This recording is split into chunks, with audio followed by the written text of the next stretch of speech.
Ito na yung poster ito guys.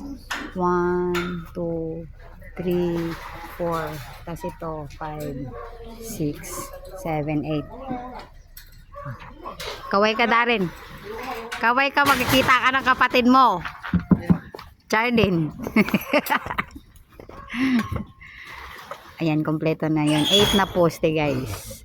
So meron na, anong tawag doon? Poste din paakyat pala yun. Oh. Kompleto na yun. 1, 2, 3, 4. Para mabuhusan na dahil mag-ano na kami.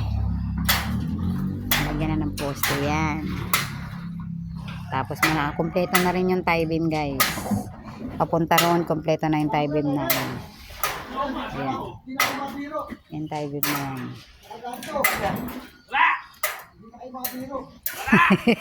Hindi daw mabiro guys. Ayun yung mastermind namin ng ano,